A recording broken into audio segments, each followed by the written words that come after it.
So, good morning po sa ating lahat at welcome po sa aking channel. For my tutorial today, gagawa tayo ngayon itong leaf sprout cable tie. Yan. So, kahit na anong mga cables na meron ka, pwede mong gawin ito. No? So, very, very simple lang. And para makita natin ang kabuuan, ito siya. Yan. So, tatanggalin muna natin siya sa hook. Okay, tapos, ayan, very flexible siya. Okay, madaling i-elongate. So, kahit na anong kapal ng iyong project. Okay, so, ayan, ganyan siya. Alright, so, ang kailangan natin today is a milk cotton yarn in leaf green. Ito po yung gamit ko. Mura lang po ito sa Shopee. Okay, and of course, a size 3 mm hook. Kita ba? Ayan, 3 mm hook. Ayan. So, simulan natin. So, let's start with a slip knot. So, ganito po ako gumawa, no? Ng slip knot. Kinukuha ko yung hook ko. Okay. Kapit dyan. Twist. And then, hugot lang ng isa. Yan. Okay. So, gagawa muna tayo ng simple chains. Sinisimulan ko to with a 7 chain. 1, 2, 3, 4, 5, 6, 7 chains. And then, slip knot through the first chain ginawa natin. Ayan. So, nabuo na yung hook natin. No?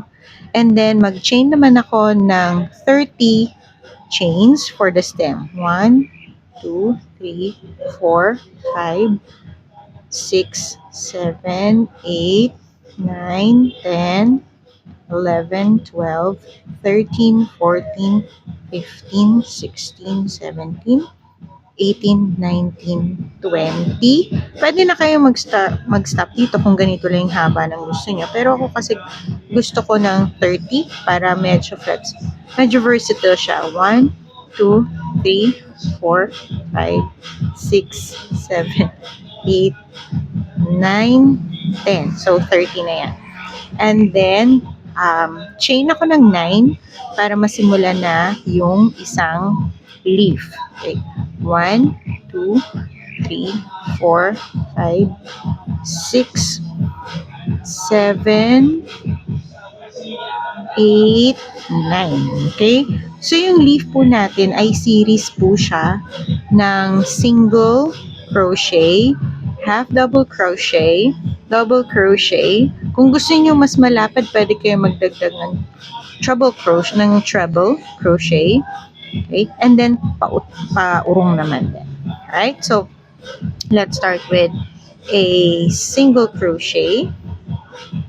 No? So, mag-skip lang tayo ng, okay, saan ko ba ginawa? So, ayan na siya, no? Skip natin itong una. Doon tayo sa pangalawang chain na ginawa natin. So, single crochet. And then, susundan natin ng half double crochet. Ayan. Isa pang half double crochet. Okay. Isang double crochet. Ayan. Tapos, isa na namang dalawang half double crochet. Followed by one single crochet. Ayan.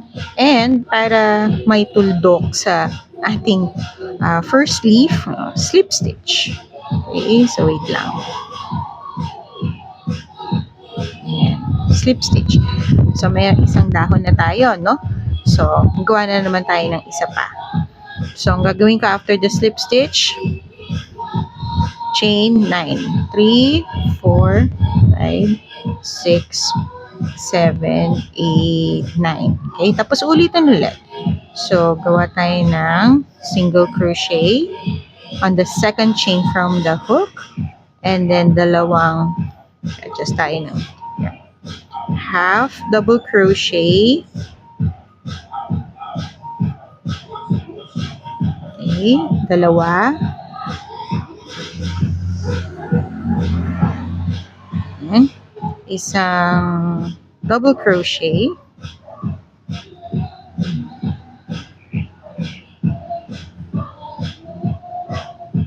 ayan. Tapos dalawang half double crochet, half doubles,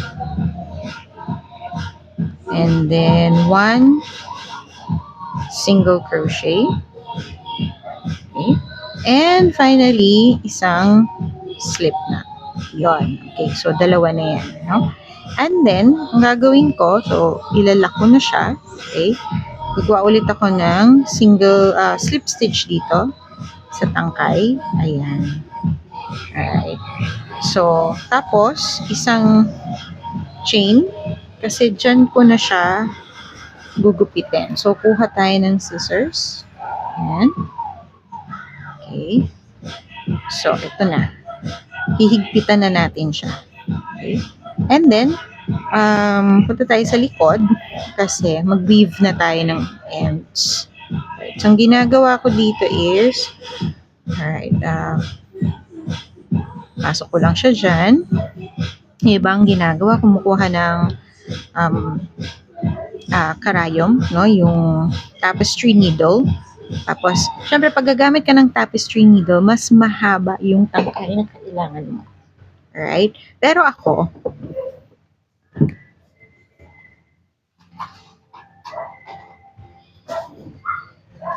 ang ginagawa ko is, kumukuha ako ng another needle. This time, it's a 2mm needle. Okay? Or hook. And then, i-weave in ko naman ngayon siya sa loob. Okay, so, nasa sa inyo na yan kung paano ninyo ilalak yung stitches nyo. Pero ako ang ginagawa ko ito. Bakit hook? Para makakagawa ulit ako ng isa pang slip stitch and malalak ko siya sa likod. So, hihilahin na lang natin yan. Hihigpitan natin yan. Tapos, isa pang pag-weave through ng hook, ng end.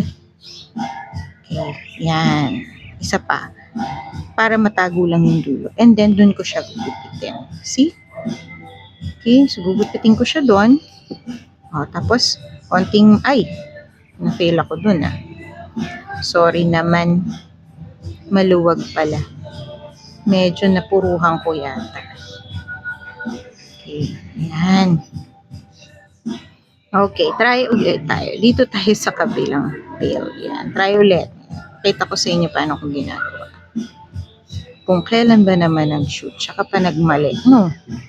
Okay, so weave in the ends using a smaller hook size.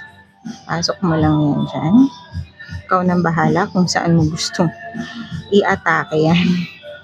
Basta ang kailangan lang ay walang buntot. And, syempre, gusto natin mahigpit, no? Para hindi ma-unravel o hindi magkakalas. Or tinatawag, hindi matatastas yung ating mga ginawang kenchilyo. Okay.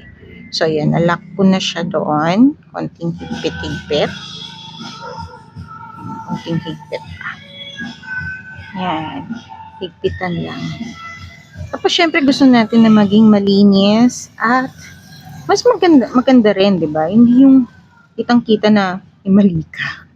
O may loose ends. Yan. Tying loose ends, kumbaga. Di ba? Yung expression na tying loose ends para malinis. Walang makikita. Alright. So, siguro sapat na yan. Sana hindi ako magkamali ngayon. Okay. Gupitin ko lang ng slide. Okay. Yan. So, tapos na tayo, no? Okay, so lagay natin yan. Ngayon, kaya ako may candle dito sa tabi kasi gusto kong pasadahan siya sa init. Okay, bakit? Kasi ang milk cotton yarn po ay acrylic. No? Acrylic blend siya. Kahit sabihin natin cotton siya, pero nung binasa ko yung content niya, acrylic siya . So, ang nangyayari ngayon, yung mga himul-himul, mga buhok-buhok na yan, matatanggal pag nilagay mo sa init. Okay? Yung iba meron ng mga blower pero wala pa akong blower. So, papasadahan ko lang ngayon yan sa kandila. See? So, nagagamit pala ang mga regalong aromatherapy candles. So, chenes. Ganda ng dating, ganda ng packaging.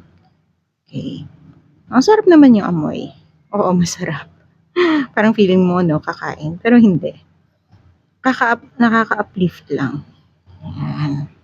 Okay, so, ayan, no. So, kung makikita ninyo, wala na tayong mga himhimol-mol. No? Nawala na yung mga himhimol. Huwag mo nyo na ilalapit masyado sa apoy, ha? Kasi baka masunog yung project natin. Mawalan pa tayo ng project. Yan. Okay. So, feeling ko tapos na siya. Yan. So, now we have another cable tie.